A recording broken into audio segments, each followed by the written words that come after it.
a lot of the things I see in the gym. Now, if you imagine, you have your job, right? And you walked in one day and you had all these random people doing your job, and they were doing it, let's say, incorrectly or not optimally, or maybe not the best words, probably more ineffective. Doesn't really seem to be a point of what they're doing. Sort of aiming with no real direction in what they're doing. 2 plus 2 is 5, not 4. There, that's the best one. 2 plus 2 is 5, not 4. You walked in one day to work, and all these people who've never done your job before are doing your job. Now I walk into the gym.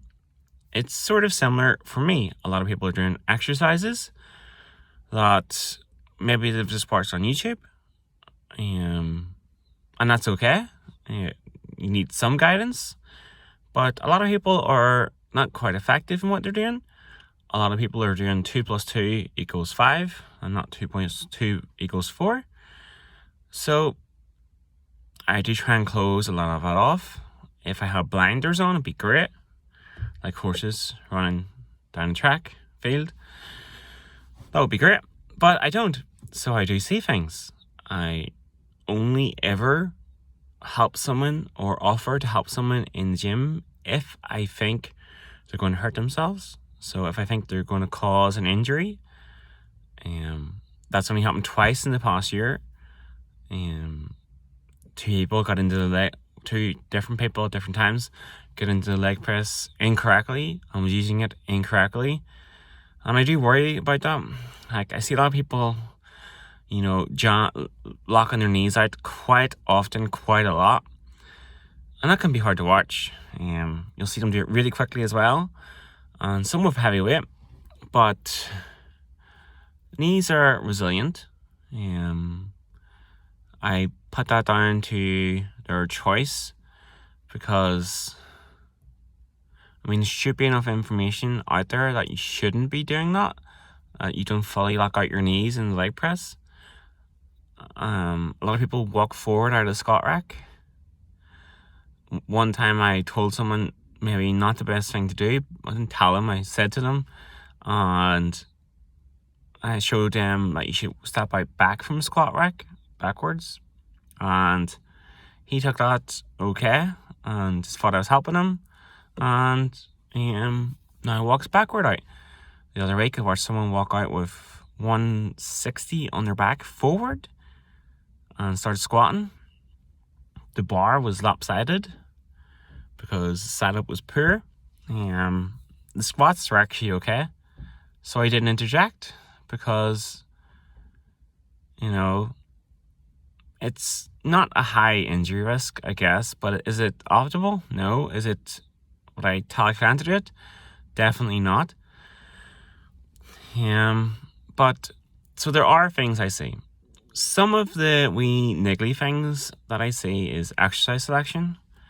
Doing exercises after other exercises, that doesn't quite make sense to me because most likely they're just seeing exercises online or they've wrote this themselves, or maybe they even have a bad coach. It could be that. And I'm thinking, what I personally think when I go into the gym is I have most energy at the start of the workout. So the exercises I'm going to do are going to focus on the large muscle groups that will put the most effective tension across the most amount of fibers. So I'm going to be training in the mid-range of muscles because that's where muscles are strongest. And you create the most motor recruitment there and have most potential to get stronger and build more muscle. So that's where I'm going to spend a lot of my time at the start of the workout. And then towards the end, I'm going to understand that my energy's down and my ability to keep my core stable, or my shoulder or my hip is going to diminish. So I'm going to have to go towards more maybe single arm movements or single leg movements or leg extensions or machines or cables would be good utilization then. Maybe some dumbbells. Maybe not a barbell exercise. So I certainly won't be doing barbell exercise near the end of the workout. to me, that would be unsafe, personally. And hopefully take it on board. But yeah, so exercise selection is one of the things I see a lot, and a lot of people can get it wrong. And it's not to say I haven't got it wrong in the past. I certainly have, and I've improved though, and I've helped my clients out a lot with it too. You should be going in with the mind of big movement first, small movement last, and something in between to get there. Maybe not a barbell exercise if it's like your second last exercise. Although if you only have 3 exercises that day, that's okay. Other people, that's something as well, do a lot of exercises in one workout. I've seen people do 3 exercises while I'm still doing 1. Just so you know, 3 minutes rest is optimal. You may not have time that day. Minimally, I would take 60 to 90 seconds, preferably 2 minutes up to 5 minutes rest between sets, if they are your working sets, and maybe not so much your warm-up sets. A minute is fine. Just have a drink, reset your breath if you're out of breath, and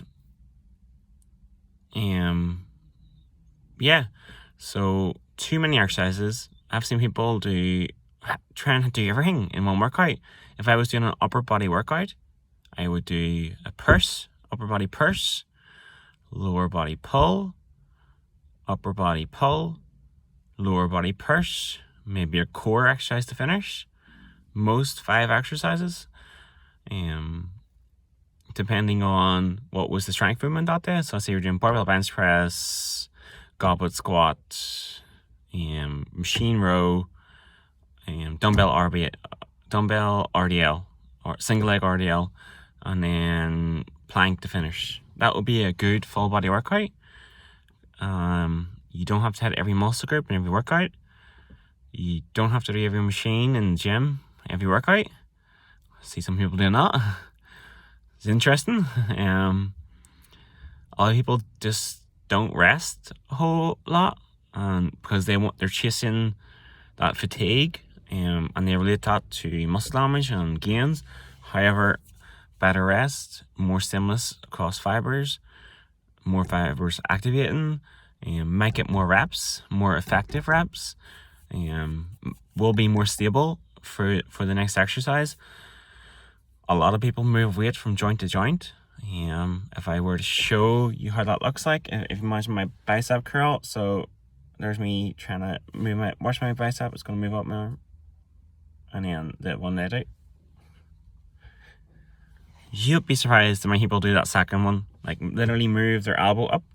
Elbow should be fixed. If you're working your bicep or tricep, it should be fixed in space and time. It should not move, and only your arm should move. So try and remember that.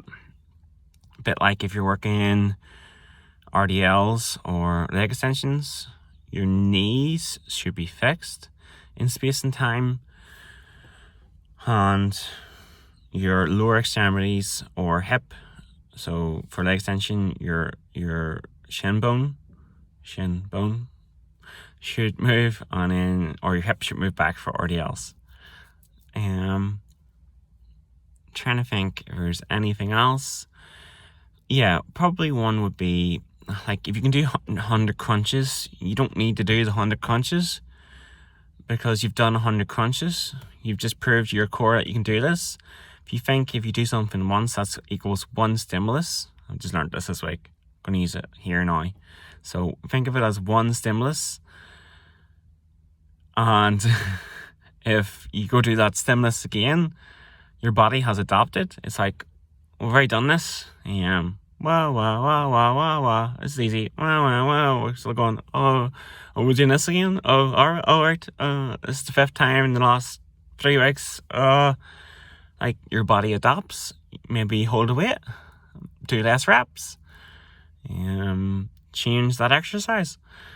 If you can do 100 of anything, that should be an indication that you should not do that again. Don't listen to David Goggins. He doesn't know shit about muscle building. He did not tighten his skin by doing lots of reps. It was genetics. Okay?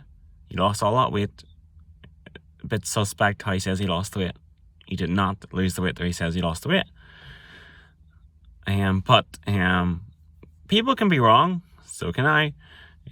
But yeah, he's definitely wrong about how he lost that weight and also about how he tightened all that loose skin. And I think people were a bit suspect because a lot of people have a loose skin after losing so much weight. Did he really lose all that weight in that time? It's hard to be objective about yourself.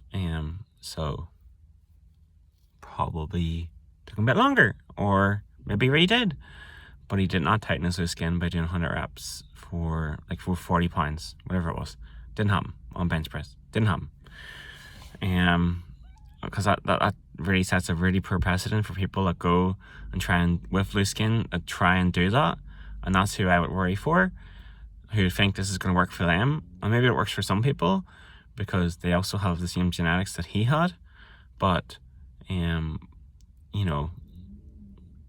can't see how that happened. It's skin, it's not muscle, it doesn't respond. It's the same as fat above your muscle. It does not respond. If you do abs, it does not burn the fat above it. Because you're training muscle, you're not training fat. Fat comes off full body at a certain rate according to your body weight per day, per week, per month, per year. You can only lose so much fat in a week. And that's why things like fat burners don't really accelerate that and are more appetite suppressants that help you consume less calories. If you really wanted some good appetite suppressants, I would probably go to your doctor, and he's only going to prescribe that to you if you're a certain weight and you can prove that you can't lose weight. Then you might prescribe it. Or you lie to you about your weight and go to Boots. And your mouth smells like eggs. But other than that, no, I don't think David Goggins tightened his skin by doing 100 reps. So I'm sorry if he led you to believe that. Obviously you can always go to surgery, right? If you've lost a lot of weight. If you lost a lot of weight, that's amazing. It's really hard to do. It's really hard to keep off. So go you. So back on topic.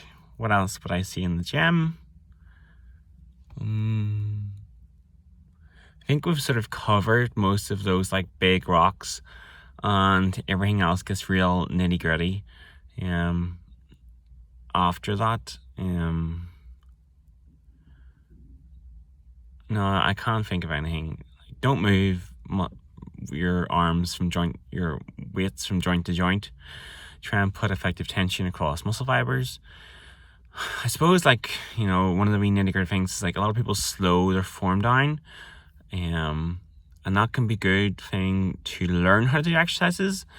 But a lot of people think to do it because it's going to grow more muscle.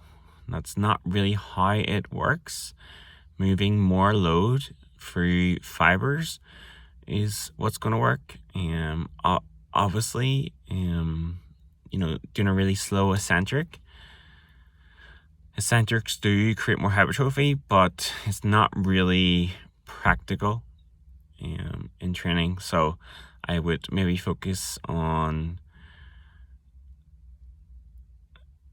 maintaining a certain tempo, but not going super slow. Because I do see people, maybe 10, 20 seconds eccentrics. That's something. And even concentrics then, which makes a lot less sense. Don't do that. So are there do's and don'ts? That's a good question. You will build some muscle in that, I guess, because you're moving weight through space and time, through some joints. Even the guys that move joint to joint, some of them have big arms, so some tension went across those muscle fibers and you created a hypertrophy response. So it's not to say these things don't work. That's why basically most things work. It's just that I only have certain time in my session. I'm going to spend that time doing the things that get the best out of that session. And sometimes that could be a suboptimal thing, and sometimes that could be an optimal thing. And there's no one right way. If you're moving weight, you're going to make gains. That's probably the true truth. Move weight, make gains. If you just do the thing, it's going to work. As opposed to saying, oh, here, do my way. What's my way? Personally, my way is, warm-up set, top set, drop set, 3 to 4 exercises per workout. I think the other day I did 5 in one workout. Go me. But I think the last one was a superset. I wouldn't really do a lot of supersets at the start of workouts. I would probably leave them towards smaller muscle groups towards the end where I'm chasing that fatigue as opposed to trying to, I wouldn't do a bench press into barbell row. That wouldn't be great. And I do see people doing that, but, they're still going to make gains. It's just like, are you going to recover? I mean, there's some volatility around if you're doing single leg or single arm rows that you should rest between arms because your nervous system hasn't recovered and you go to the other arm. That's why you should always do your weak leg or weak arm first. That's why you should do that.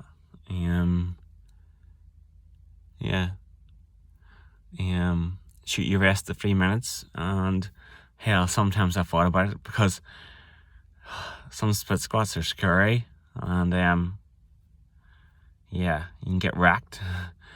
Maybe not so much on rows. No, I can't imagine single arm press.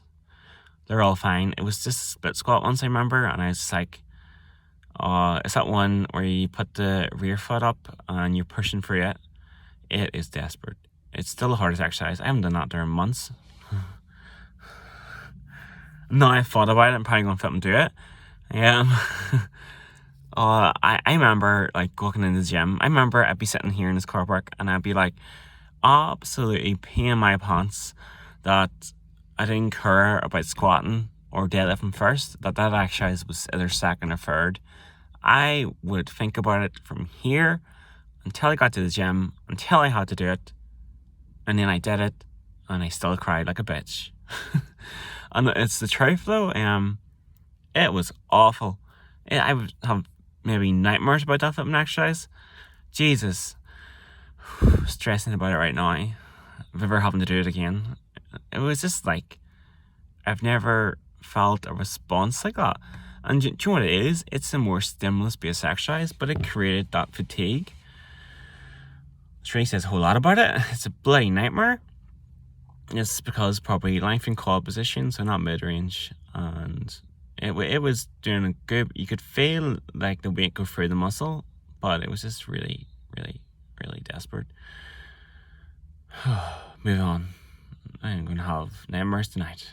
So it's a rear foot elevated split squat, but you hold 2 plates in your hand and you push those plates to the back hip. You push through the back leg, not the front. So you go down to the bottom of the movement and you push through the back leg and you stand up. I hope you understand how difficult that is. I did try to coach this on a bit of a more masculine one, so I think it was with 5 people. And it was difficult for people to get, so I'm just going to assume, based off that it will be difficult, even though I've just said how to do the exercise. To do the exercise, it would be difficult to get it. Yeah, so if you ever plan on trying to do what I just said, first of all, don't. Second of all, maybe hold a barbell in your hand and go from there for some extra stability. And just a plate on the back leg. Probably not the best idea, to be honest, but good luck.